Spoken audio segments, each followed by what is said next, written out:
Well, hey, friends, thank you for joining us for another episode of the Color of Money podcast. I am your girl, Julia Lachey, and I am here with Emerick Peace. You know him as Unc. I am here with just me and Unc today. That's all y'all got.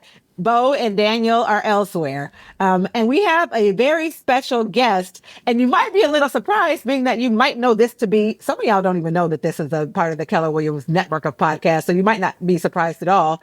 But we actually have a guest from EXP on.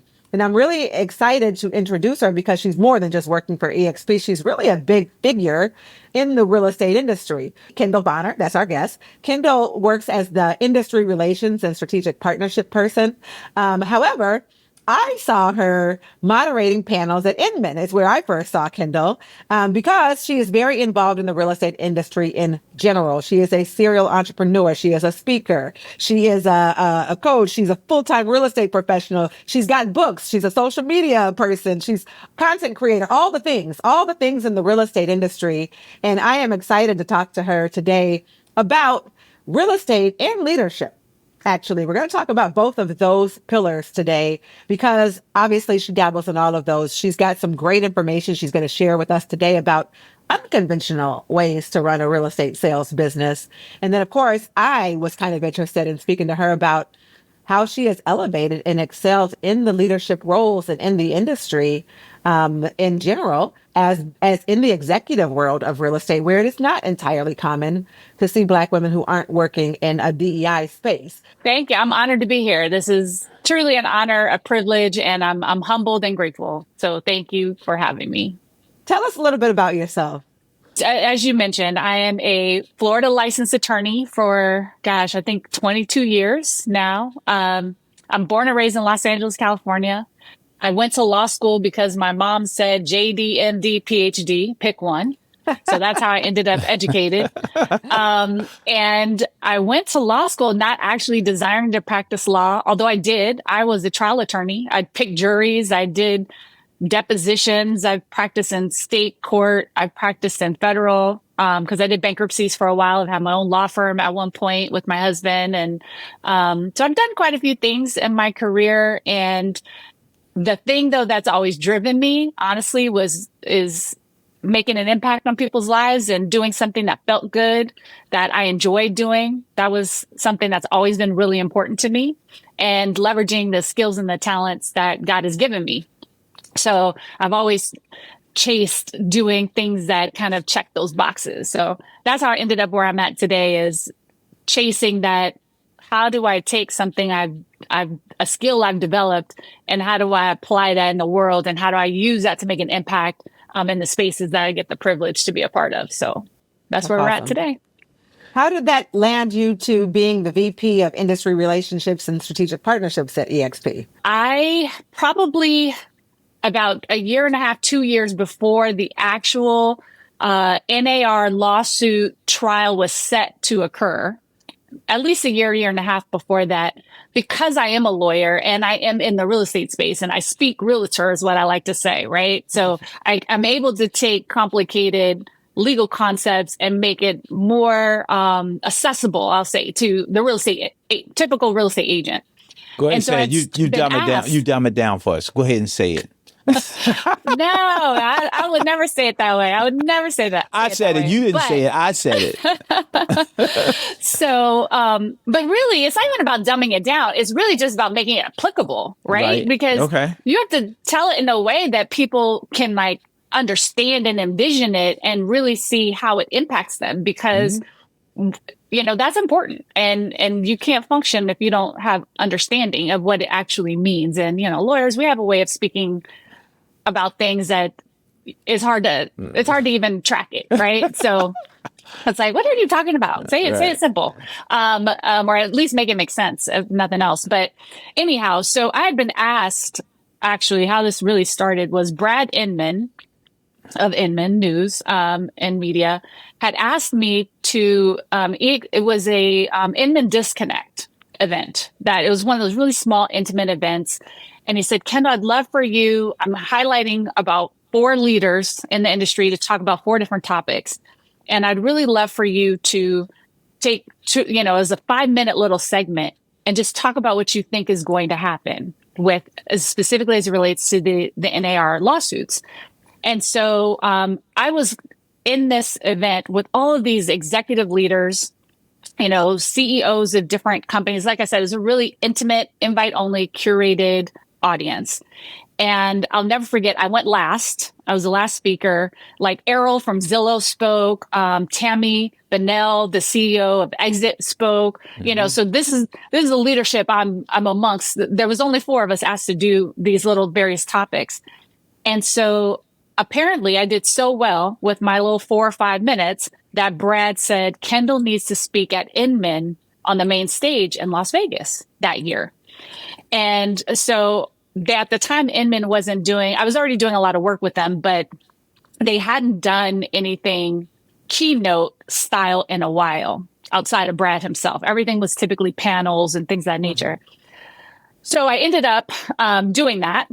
And that was an amazing event. But it was one of those moments where I realized that I got so many compliments about how I communicated that to agents and leaders in a way that helped shape the way people thought about that lawsuit and its impact differently, because most people at that time, if you recall, had their head in the sand, right? Like most agents did not think that was going to turn into anything. So fast forward, I've gone in trenches on this NAR lawsuit and how it's going to impact my predictions. Shortly thereafter, we had the trial. We all know how that ended. And then, a few months later, my brokerage had come to me and said, hey, let's start talking about how do we plan as a company? Because at this point I was at EXP. How do we start planning as a company to get ahead of these shifts?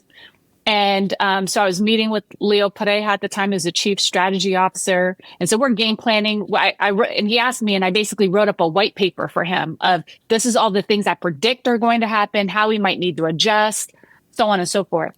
And so in these conversations I was having with Leo, I said to him one day, I said, Leo, I think you're going to be the CEO of EXP one day. That was just my prediction.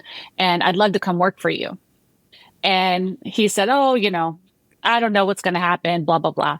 Well, lo and behold, 30 days later, the man was announced CEO. He was playing games. He knew he was going to be the CEO. He didn't take that job for no reason. He didn't take that position for no good reason. Yes, no, he's a great wartime leader for sure, and post. But and then sure enough, within weeks of that, he reached out to me, and I'm going over my white paper for NAR and post, and of course, the settlement happens and all these things are happening. And during our call, he says to me, Kendall, remember how you asked me or told me that you'd be interested in working for me? And I said, of course. He said, are you ready? And, is that still true? And so, yes, the answer was yes. And then very quickly after that, I was hired and brought into the company. And, but the moral of that story really is ask not, get not. Yeah. He didn't invite me to come work for him. Not. Yeah. You have not because you asked not. And it was because I planted the seed and I asked him and I let him know I was interested. And I didn't shove it down his throat or anything like that. I just planted the seed. I feel like our job is plant the seed, water it, and walk away. Yeah. Well, I want to stay there just 1 second, because a lot of times, and Emerick will know what I'm talking about, a lot of times we'll have people say, I don't get an opportunity, or nobody gave me this, or they never saw me, or they never picked me out of the crowd, or none of those, any of those things. We hear it all the time. But I love what you just said. You have not because you asked not. Did anybody know you wanted to come and work for you? Closed mouth don't get fed. That's right. I love that you said, I said, hey, if you ever become CEO, I want to work there. Right. And people don't do that. And then they sit and feel like, how come nobody asked me, woe is me. But I love the fact that you took the initiative to do that. Now, I guess I skipped a step in your journey, because how did you get into real estate in the first place? Like I said earlier, my mom told me JD, MD, PhD, pick one. When I was in law school, I had no intention of actually practicing law. My joke was I'm there for my MRS degree, and I was just kidding. But sure enough, I met my husband in law school. We got married on Saturday. We graduated law school on Sunday. And by Tuesday, we're in the car driving across the country to start our lives in Florida. And I had always wanted to get my PhD. I had wanted to be a teacher. My mom said they don't make any money. Try again. So I was like, oh, well, I'll be a professor. And when I got out of law school, my husband said, we have student debt. You have to go practice law. So really, I ended up practicing law out of convenience and necessity. There was no room to go back to school at that time, although I love education. So I'm practicing law, but really I got bored. And also what happened, my mom got sick. So my mom is a doctor. She's since passed away, but she was a doctor. And my mom ended up with dementia really young, in her 50s. In fact, she passed away right after her 60th birthday. So super young. And I was her caregiver. So she lived with me. I took care of her through the last decade of her life, really. And that taught me a lot. One of the lessons I got out of it was, what are you waiting for? I had a vision when I was young to lock my hair, and then my mind, I was like, I'll wait till I'm 60 and I'm on that side of my life. And then I am in my 40s and I said, what am I waiting for? By the time I'm 60, my locks will be long and beautiful. Why would I wait? Right. Yeah. Stuff like that. And, it taught me that no one's promised to get to 60. My mom didn't live the last, 8 years of her life. She was sick. And so that taught me, don't take anything for granted. Live, do find things you love and you enjoy doing and do them. And the second thing that I learned was, always be grateful because things could be worse, and be humble because you didn't do any of this. God did this for you. So, those are some of the things that I took away from my mom's illness. So when I was thinking about my life and my career, I was like, I never wanted to be a lawyer. Why am I practicing law? And so I got a real estate license for fun because I thought I would enjoy looking at houses. And I found that very quickly that wasn't true. And I became a listing agent. And my first deal was a listing. My first closing was a listing. I didn't even know how to work with buyers for the first year and a half of my career. And it was a short sale market. So it paired nicely with my former life as a bankruptcy attorney, right? Because I did that for a little bit. So legally, I did criminal defense, I did workers' comp insurance defense, and then I did bankruptcy law in my first 10 years of practicing law. And then I got into real estate and never looked back. And when we talk about that, you said something a little earlier about just unconventional ways of doing business. So I'm taking that some way you mix the law and you mix the risk prevention and you mix something into this real estate business to create something that's unconventional. What makes your business different than everyone else's business in real estate? Because you don't cold call, you don't do open houses. What makes your business so different? Yeah, well, it's definitely evolved over the years for sure. But, I believe, one of the things I'll say this, I started as a listing agent. I ended up becoming a broker owner, worked myself out of personal production. So I ran a business. I did that for almost 10 years before I sold my brokerage. 2020 happened. We all know what happened then. That changed my world, caused me to rethink everything that I do and know because it wore me out and trying to take care of agents and all of that. So I was uninspired is what I try to remind myself and tell people about that time. In 2021, I started a real estate team and I did it for two reasons. Number one, I had a passion for lead generation and marketing that was not being fulfilled as a broker owner, especially one who was out of personal production because I had stopped selling houses for years at that point. I made a salary and I ran a business. And then the second thing was I found that, we had all these agents in the industry who were either brand new and had no opportunities to practice what they were learning, right? Because you spend all this time pouring into realtors and real estate agents, but if they don't have any deals to practice on any clients, all that knowledge goes, if it's not applicable, it doesn't last, right? If you don't use it, you lose it. Exactly. And then there's a lot of agents who were underperforming because their sphere of influence wasn't large enough to support a real estate career. So I said, how do I pair these two, a passion to make an impact and this skill set around lead generation and marketing together and make a living? And so we started a real estate team, and that's the Kendall Bonner team. And I just did that in 2021. No Zillow, no Realtor.com, no door knocking, no cold calling. We did not do expireds and FSBOs. I built a business around Google. I did lead generation and applied these marketing skills that I've acquired.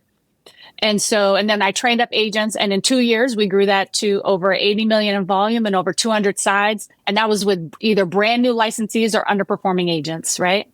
So that was a big deal for me. But since then, I've always been obsessed with how do you find listings? How do you connect to the consumer before they get to the Zillow, before they get to the Realtor.com? And so when I was doing that, lead generation concept, I was using AI and predictive analytics back in 2019. I was using video to connect with audiences back in 2019 and beyond. I was talking about cash offers like in 2019, 2020, and 2021, right? So long before they were popular concepts, I was already trying to get agents to leverage these tools to meet clients where they were at, right? And so when we think about unconventional ways to do business, that is where I live. My thought is, how do we find and reveal motivated movers? So that for me is a new farm, right? Most agents traditionally farm. I call it spray and pray, right? You spray out ads, you spray out whatever, and you just praying that it connects with the right person at the right time, because most agents are chasing today business, right? Yeah. Instead of the tomorrow business. And so one of the things I've been really focused on lately, and what I'm trying to help agents realize their next deal is around finding that client that's motivated to sell, buy or sell, right? Well, there's a secret to this, and it's called data Ds. If you start farming and marketing, and my coach, John Shaplak, says message to market match, right? Speak specifically to your audience. You have to connect with people with where they're at. So data Ds are divorce, diamonds, diapers, desk, damage, default, debt. I have 14 of them. And these are the reasons people move. And so what happens is most agents spend time talking to 100 people because they spray and pray to find the one. Imagine if you start to the 10 to find the 1, 2, or 3 that are more likely to probably need to buy and sell because you connected with them before they even realize. If someone's going through a divorce and they own a home together, it's almost inevitable that someone in that family group is going to have to find a new living arrangement, and or they're going to have to sell that property and have 2 new homes. That's potentially up to 3 transactions by connecting one time with one source. So you're kind of known for this, right? You're known for modern marketing and influence. You have one of the sharpest personal brands in real estate. So some of these, you're talking about some creative marketing strategies, but you've kind of mastered content creation in a way that's authentic and educational. Can you, talk to us a little bit more about how can one become a modern marketing and influence specialist? Yeah. Well, I think, it's becoming a student first, right? Yeah. It is, I can't tell people how many books, podcasts, YouTube videos that my personal time, I spend educating myself and learning, things like, for example, I wrote a blog around the curiosity gap, right? The curiosity gap is a marketing strategy that real estate professionals, we don't think about or take advantage of. We're all about giving value and putting value out there. But it's listen, if you give all the value away to your customer without creating a space where they want to know more, guess what doesn't happen? A conversation, right? Because if you give it all away, there's no conversation. Or if you don't grab their curiosity fast before they're going to move on to the next thing, right? So it's just about finding these psychological and human ways to create connectivity, create engagement that people aren't thinking about when it comes to marketing. There are so many skill sets around how we could do our jobs better that we don't focus on. To me, marketing is one of them. Putting it in the MLS, putting a sign in the yard, putting a lockbox, doing a flyer, that's great. But that is not necessarily the thing that's going to move the needle in today's market. Whereas, if you are doing messaging out there to, let's just say, for example, to divorcees and saying, hey, is divorce something that is, are you going through a divorce today and you own a home? Contact me for a free consultation on how you can divide your assets with care and empathy and have just a free consultation. That's the same as doing a listing appointment. You're basically offering a listing appointment, but you're speaking to them with where they're at right now with the message that speaks to what they're dealing with, what's top of mind. It's not selling a house that's top of mind. They're going through divorce, but guess what's a consequence of that? Selling a home or buying the next home, right? And it's just about thinking about where are people at today and how do you connect with them more intimately, because in the same way, if someone has a baby, right, or blending families, guess what also has to happen? They might have to find a new home because the current home is cramped. There's not enough space. But, we're not messaging to them that way. We're just saying, do you need to buy or sell? Well, guess what? By the time we're doing that, they're already on Zillow. And they already did. Yeah. Right. And this is the thing. You speak to everyone, you speak to no one. And another example is think about your Instagram feed, your YouTube feed, your Netflix feed. Guess what is being done on the background?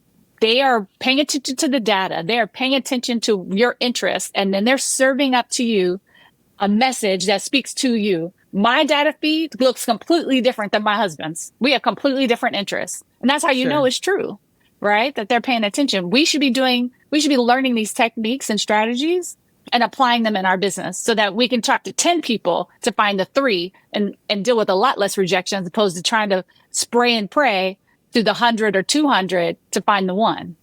You keep using the word business and, you owned a business and business. You're thinking and talking in terms that honestly, a lot of real estate agents don't.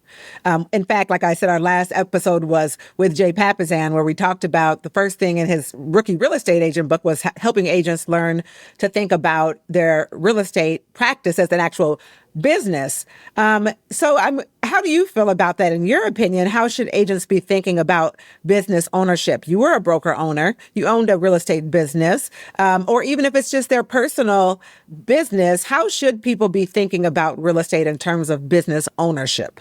I just wrote a blog about this. It's called The CEO Mindset for Realtors, right? And just really, for example, I do think that most real estate professionals walk into this business like it's a career.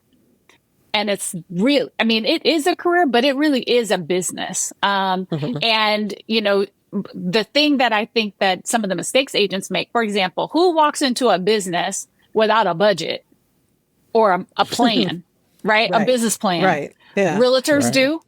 Yeah. We walk into this business without a budget, without a plan, without systems. And we're going to make a whole bunch of money. And we're going to make a whole lot of money. That's what we think. Yeah. The wrong expectations. No real homework done. Right. Yeah. And honestly, I'm as guilty as everyone else. I was naive too. I got into this business very naively. I joke about it all the time, for how smart I was. I mean, very naive.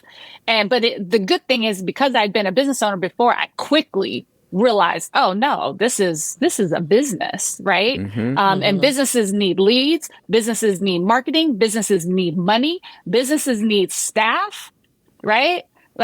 Businesses, all of that. And so I think that when real estate professionals start to move away from having a job, basically, if you don't treat this like a business, all you do is have this 80-hour-a-week job with no leverage, no real legacy.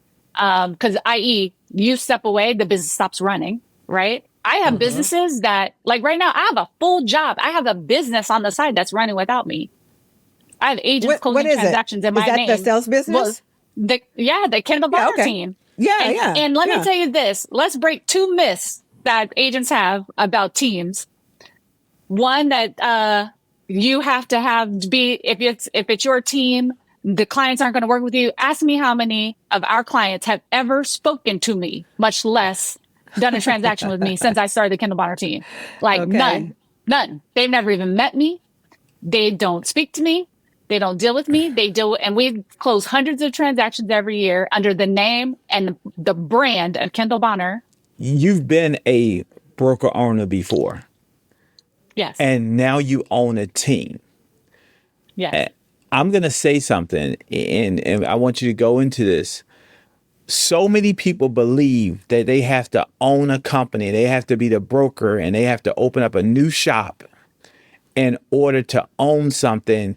And they go and open up a brokerage. And I say this all the time. They go and open up a brokerage and they end up brokered than everybody else. Yes. When they can have a team and have all the benefits of a brokerage without the overhead and liability. There's so many out there that say, I just want to open up my brokerage so I can be the owner. Okay. That's ego. Okay. First of all, that's pride and ego, and Yes. has no place in business. So leave your ego at the door, check that, is my opinion on that. Number one. Number two, and trust me, I started my company out of I know there's a ego. reason why I like you. I know there's a reason why I like you. But I have since, let that part of myself go, because ego will be the thing that keeps you broke. But you don't need a brokerage to own a business. First of all, as a solo agent, you can own a business. In fact, if you treat it like one, you will have one. You can create leverage. You don't have to have a bunch of team members even. You can hire some well-placed staff and run a business and create leverage that works even when you're not physically there. So that's number one. Again, I want to break that myth. But yes, owning a team where, my brokerage, I had over $50,000 plus monthly overhead for my brokerage. Oh, and wow. if nobody in that company sold a house, guess who was still paying that nut of bills? This chick right here. The broker who was broker than everybody else at that point. Sure. But I ran my business, the margin, the typical margin of a brokerage, assuming they have a split, is about 10%. Yeah. So for every $100 that is generated, you have $10 of that you get to use as revenue to run your business. That's not profit. That's revenue. Yeah. Understand the difference, because that's another thing with mindset around your business is the difference between revenue and profit. Those are two different numbers and they mean two different things. And number two, profit is intentional. You have to intend to be profitable. And number three, paying yourself the balance of after your revenue, that's not profit either. That's just you paying yourself. Like in my brokerage, or in my company, I should say, both brokerage and the team, we get a salary. And then we also have profit, because that is after all the bills are paid, right? So it's these money mindsets, right? And the power of money that, understanding these money philosophies, I think that really changes the game for real estate professionals. But anyway, I've run my license in Florida. It's Kendall E. Bonner, LLC, doing business as, and then I have my DBAs that I operate under. But I have staff, we have salary components, we have and then we have margins, right? So my team, we have a 50-50 split. So instead of running on a 10% margin, I run on a 50% margin, and which creates more revenue generated to the company that I then get to pay bills and do different things, and then create, our goal. We have a profit goal of 20%. So we're really intentional about every year making a 20% profit.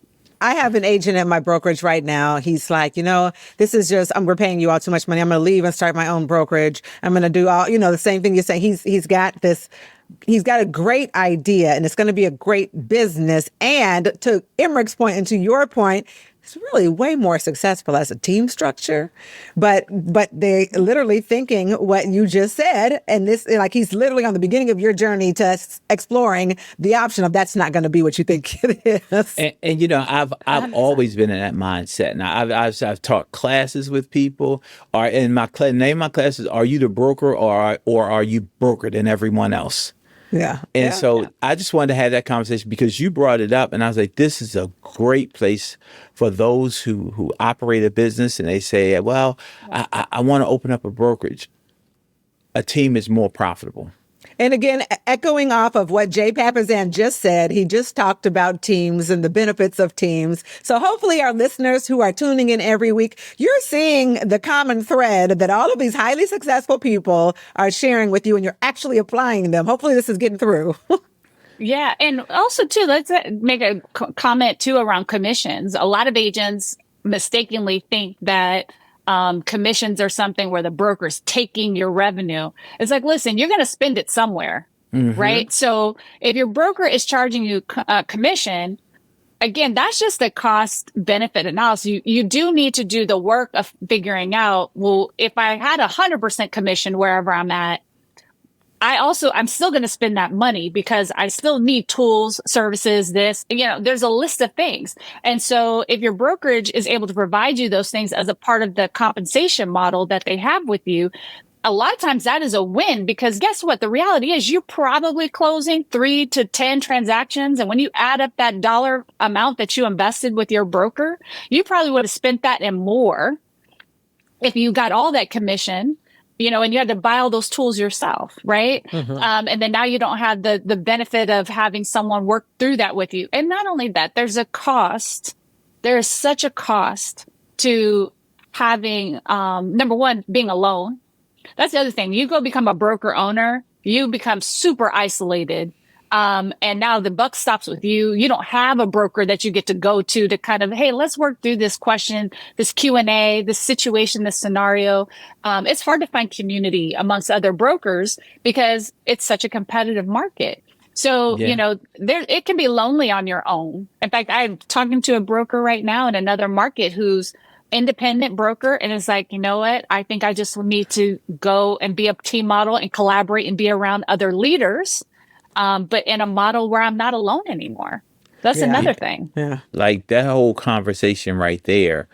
Like, and when we talk about this, some people say, well, I'm 100%.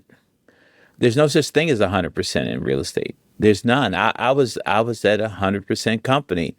And then when I did an analysis on what I was actually spending, I was like, well, damn, this ain't 100%. This is like, I'm like down to like 60% because I have to foot the bill of everything that supports my business solely by myself. And I've got to figure out how to make this all happen. And on the other end of that, one has to make sure that they are personally equipped and mentally equipped to be able to provide the best systems to help them be the best person that they can be. And most of us typically are not. And so that what happens in that brokerage environment, it helps support your thought process to help keep you in your gift zone. And I believe that a lot of us, we get a distorted perception of reality and we start working outside of our gift zone, which ultimately costs us more money because we're working with our ego, just like you said. So anyway, I just wanted to make sure we had that conversation. I want to tie it to money and to wealth building, because Kendall, you're passionate about helping agents build scalable, sustainable businesses like you have. What do you think are 2 to 3 strategies or keys that agents should be doing to secure long-term wealth with this, not just commission checks? Oh, yeah. So the first thing I would say is be intentional about leverage.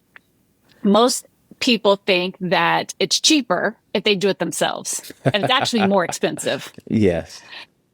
Because you end up doing things you don't really enjoy. You're probably not that great at. There's someone else that could probably do it because you also have to value your time and energy, right? Like, yes. I read a book, Buy Back Your Time by Dan Martell. And, a lot of people bring in resources, staff, et cetera, through ego or the wrong philosophy. And really, your goal should be to buy back your time because your time is worth X dollars, right? And so I spent a lot of time really honing in on focusing on 2 things. What can only I do, right? Number one. And then number 2, what do I enjoy doing? And then how do I get everything else off my plate?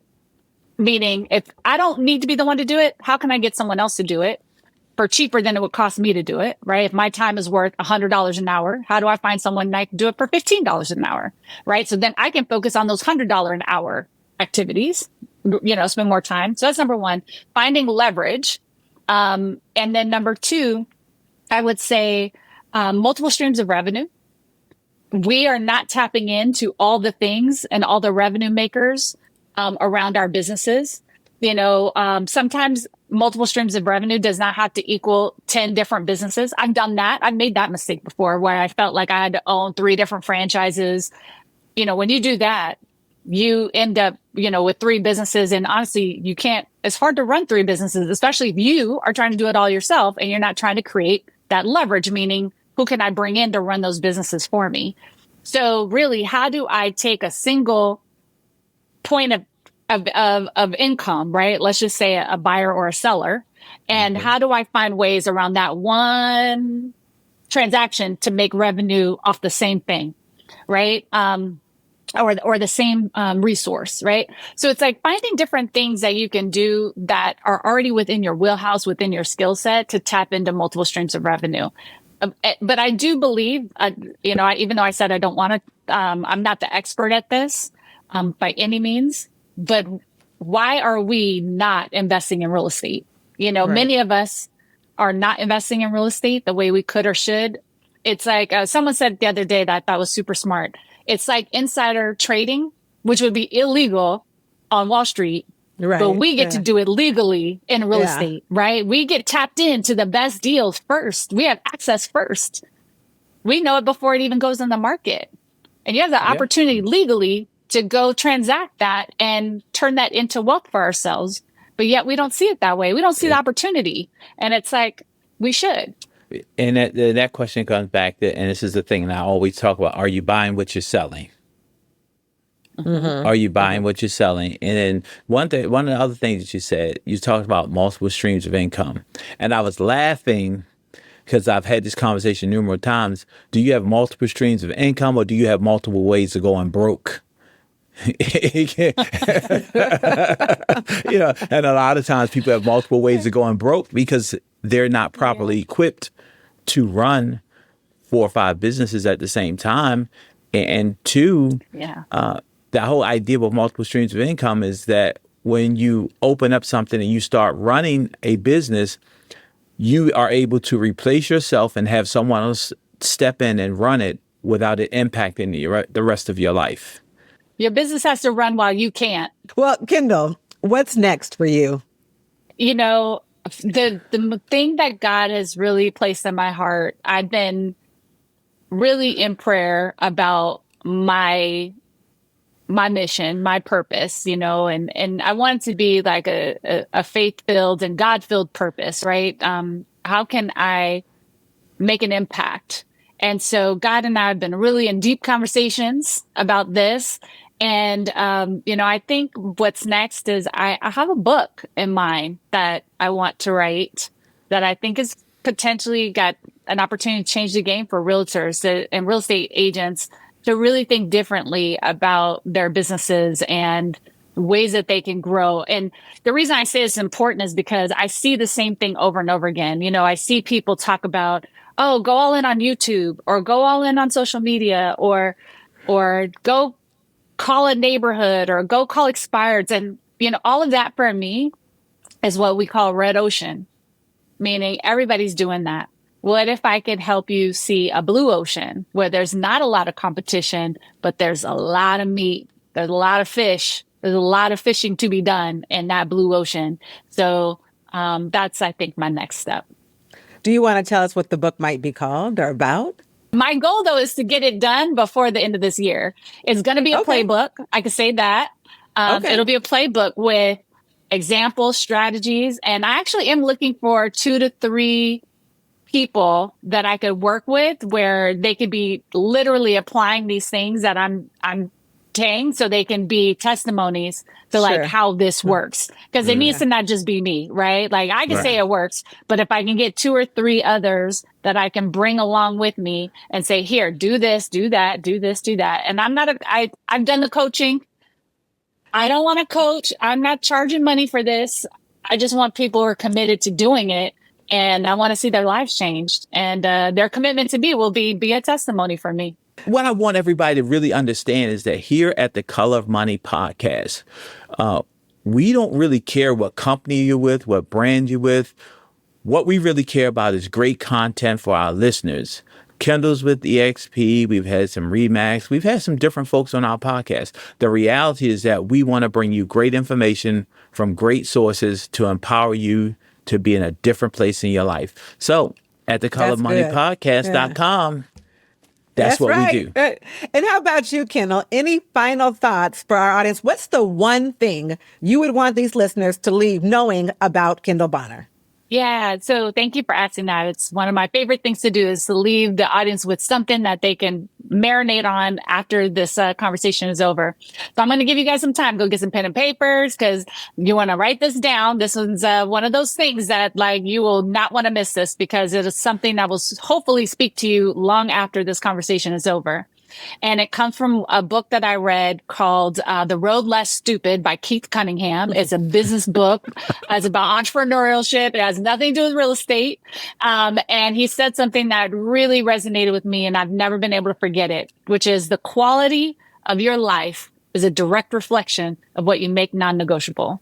And I also like to tell people, it's like, listen, the quality of your business is a direct reflection of what you make non-negotiable. The quality of your family, the quality of your relationships is all a direct reflection of what you make non-negotiable. And the reason why this is so important is that because if your family, your life, your business is not where you want it to be, it's because you talked yourself out of, you made something that should have been non-negotiable and you negotiated yourself out of it. You decided not to do the very thing you know you need to do in order to have what you want and aspire to have in your life. So you want something better than what you have today? You know exactly what to do to go have that. So get on it. Thank you so much, Kendall. And thank you all for tuning in for another fantastic episode of the Color of Money podcast. We will catch y'all next week. Take care.